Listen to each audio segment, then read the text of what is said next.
Hello everyone. आज हम समाज शास्त्र के अंतर्गत पढ़ेंगे सोशल ग्रुप, प्राइमरी और सेकेंडरी ग्रुप। इस सामाजिक समूह के अंतर्गत हम सबसे पहले सामाजिक समूह का अर्थ, सामाजिक समूह की परिभाषा और सामाजिक समूह की विशेषताओं को समझेंगे। फिर अगले वीडियो में प्राथमिक समूह और द्वितीयक समूह को समझेंगे। जैसा कि हम सभी जानते हैं कि समाजशास्त्र का जो एक प्रमुख संबंध है वो मुख्य रूप से इसका संबंध सामाजिक व्यवहार से है। इसलिए इसका पता लगाने के लिए मनुष्य एक दूसरे के साथ कैसे व्यवहार करते हैं, समूहों का अध्ययन करना आवश्यक है, जिसके लिए यहाँ पे सामाजिक समूह का अध्ययन किया जा रहा है। इसलिए हम सामाजिक समूह के अर्थ और परिभाषा के माध्यम से, विभिन्न समाजशास्त्रियों के माध्यम से उसको समझने का प्रयास करेंगे।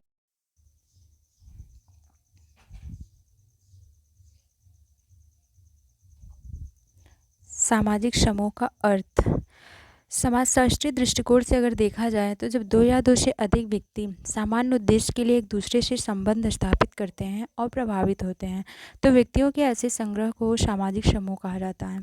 मतलब कि दो या दो से अधिक व्यक्ति हों और वो संबंध स्थापित करें, संबंध स्थापित करने के साथ साथ वो उससे प्रभावित भी हों, तो इसको सामाजिक समूह कहेंगे। अगर हम इसका शाब्दिक दृष्टिकोण से अध्ययन करें तो ये दो शब्दों से बना हुआ है, सामाजिक प्लस समूह से। सामाजिक मतलब होता है समाज से संबंधित और समूह मतलब होता है दो या दो से अधिक व्यक्ति। मतलब कि दो या दो से अधिक व्यक्ति होंगे और जो भी वो कार्य करते हैं, जो भी संबंध बनाते हैं उससे प्रभावित होंगे तो वह सामाजिक समूह कहा जाएगा। समाजशास्त्र में समूह से ऐसे दो या अधिक व्यक्ति के मात्र संग्रह से ही नहीं होता। जैसा कि मैकाइवर पेज का कहना है कि समूह से हमारा आशय व्यक्तियों के किसी भी ऐसे संग्रह से है जो एक दूसरे के साथ सामाजिक संबंधों में लाए गए हैं। इस प्रकार से समाजशास्त्र में समूह से कम दो या अधिक व्यक्ति इनमें सामाजिक संबंध होने से है। सामाजिक संबंधों से तात्पर्य यह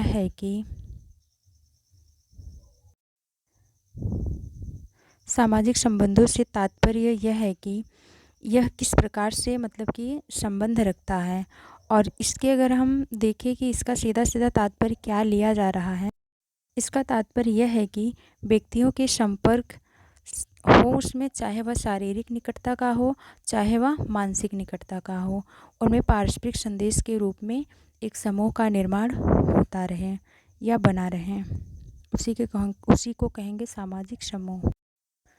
सामाजिक समूह से संबंधित आगबन निमकाफ ने कहा है कि जब कभी दो या दो से अधिक व्यक्ति एक साथ मिलते हैं और एक दूसरे पर प्रभाव डालते हैं तो वे एक समूह का निर्माण करते हैं। तो हम सबसे पहले देख लेते हैं सामाजिक समूह किसे कहते हैं। मनुष्य सामाजिक प्राणी तो है, वह भौतिक प्राणी भी है। उसकी अनंत आवश्यकताएं होती हैं। इन आवश्यकताओं की पूर्ति वह अपने प्रयासों में नहीं कर सकता।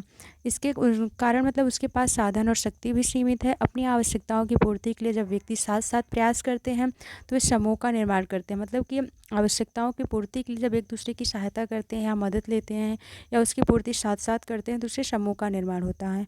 सामाजिक समूह मानव की स्वाभाविक प्रवृत्ति है, यह समूह के बिना रह भी नहीं सकता। जिस प्रकार मछली पानी से अलग जिंदा नहीं रह सकती, ठीक उसी प्रकार व्यक्ति समूह से अलग अपने अस्तित्व की रक्षा नहीं कर सकता है।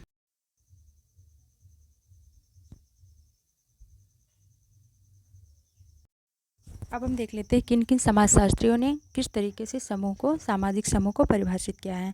आगबन निमकाफ का हमने पढ़ ही लिया। इसके बाद हम देखते हैं मैकाइवर पेज का। समूह से कहते हैं कि समूह से तात्पर्य मनुष्य के किसी भी ऐसे संग्रह से है जो सामाजिक संबंधों द्वारा एक दूसरे से बंधे, मतलब वो संबंध कैसे भी हो लेकिन वो एक दूसरे से बंधे हैं तो वो समूह कहलाएगा। शेरिफ ने कहा कि समूह एक सामाजिक इकाई है जिसका निर्माण ऐसे व्यक्तियों से होता है जिनके बीच कम या अधिक मात्रा में निश्चित स्थित एवं कार्य विषयक संबंध हो। उसको हम क्या कहेंगे, सामाजिक समूह कहेंगे, या फिर ऐसे कार्यों के द्वारा सामाजिक समूह का निर्माण होता है। इसके बाद हम देखेंगे बोगार्डस ने क्या कहा हुआ है। समूह किसी वस्तु की इकाइयों की संख्या है जो एक दूसरे के निकट स्थित है। फेयरचाइल्ड ने कहा है कि दो या अधिक व्यक्तियों का संग्रह समूह है जिनके बीच स्थापित मनोवैज्ञानिक अंतःक्रिया प्रतिमान होता है जो उसके सदस्यों द्वारा तथा सामान्यतः दूसरे के द्वारा भी उसके विशिष्ट सामूहिक व्यवहार के कारण एक संधि के रूप में स्वीकृत किया जाता है।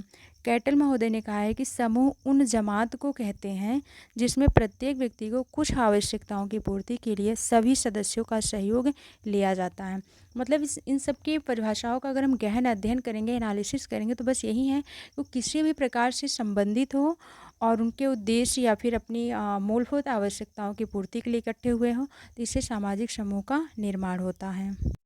अब हम देखते हैं सामाजिक समूह की विशेषताएं क्या हैं। सामाजिक समूह की विशेषताओं को देखने से पहले हम एक पिक देखते हैं। यहाँ देखिए सामाजिक समूह किस तरीके से बने हो, मतलब 2 या अधिक व्यक्ति होने चाहिए, सामान्य हित एवं रुचियाँ होनी चाहिए, मतलब उनके सामान्य हित होने चाहिए और उसमें उनकी रुचि भी होनी चाहिए। सामाजिक संबंध होने चाहिए और जो ऐसे कार्य को कर रहा है उसका कोई एक नियम भी होना चाहिए। फिर परस्पर आदान प्रदान होना चाहिए, मानसिक चेतना होना चाहिए, मतलब जो कुछ भी कार्य कर रहे हैं वह अपना मतलब अच्छे से विचार और विमर्श के आधार पे कर रहे हैं। कार्य विभाजन भी होना चाहिए। इस तरीके से इसके द्वारा हम समझ सकते हैं सामाजिक समूह को। विशेषताओं के माध्यम से हम देखते हैं सामाजिक समूह की विशेषताएं। सामान्य हित होना चाहिए, मतलब कि सामाजिक समूह में जो सदस्य हैं या सभी सदस्य जो हैं उनका हित प्राय समान होना चाहिए ताकि उसमें स्थायित्व जो है वो बढ़ता रहे। दूसरा, सदस्यों की पारस्परिक जागरूकता, मतलब समूह सामाजिक समूह के जो सभी सदस्य हैं या जो अन्य मतलब वो ऐसा कार्य करे जिससे उनसे अन्य समूह के प्रति वो जागरूक हों। पारस्परिक जागरूकता मतलब कि एक संबंध उनमें विकसित होते हैं। मनुष्यों का संग्रह, मतलब कि सामाजिक समूह की एक प्राथमिक विशेषता मानी जाती है कि इसमें मनुष्यों का संग्रह होना आवश्यक है। सामाजिक समूह जो है उसमें मनुष्य का संग्रह हो या फिर व्यक्तियों का संग्रह हो, मतलब कम से कम 2 या 2 से अधिक व्यक्तियों का होना आवश्यक माना गया है। अब देखते हैं आगे। ये देखिए, ये व्यक्ति हैं, महिलाएं हैं जो आपस में बात कर रही हैं। तो ऐसे आपस में संबंध और पारस्परिक संबंध हो और मतलब कुछ सामान्य हित हो या आवश्यकता पूर्ति के लिए, तो उससे क्या होता है, समूह का निर्माण होता है।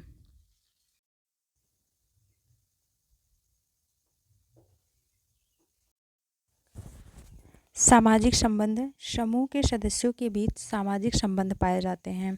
मतलब इस संबंध का होना अनिवार्य भी है क्योंकि पारस्परिक संबंध से उनमें चेतना का विकास होता है।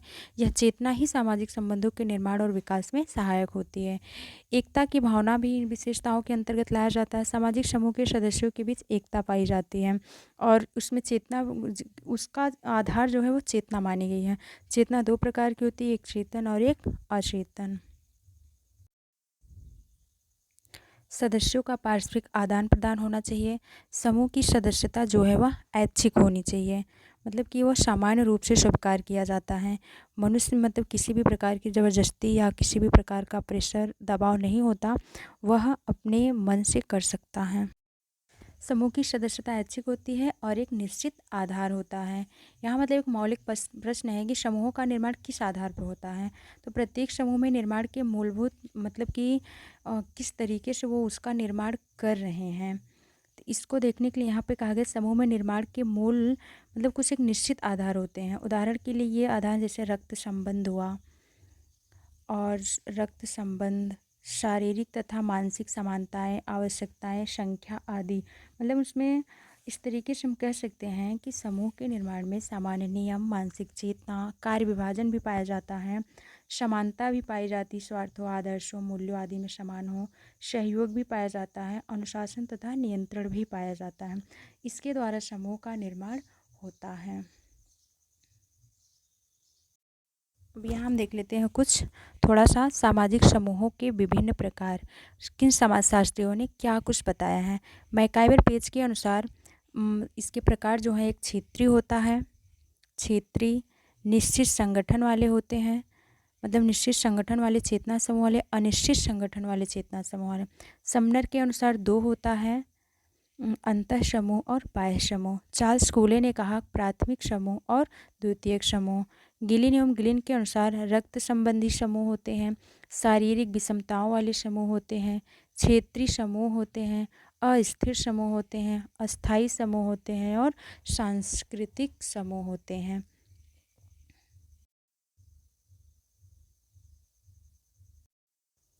इस तरीके से हमने सामाजिक समूह के अर्थ, परिभाषा, प्रकार, विशेषताएं, शाब्दिक अर्थ आदि आदि को समझ लिया है। आगे वीडियो के माध्यम से आगे की वीडियो में हम प्राथमिक समूह और द्वितीयक समूह की चर्चा करेंगे।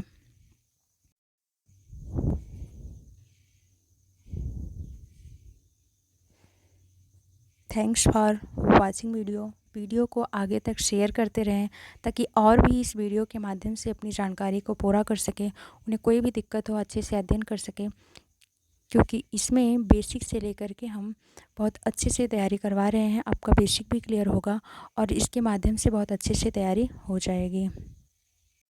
Thanks for watching video.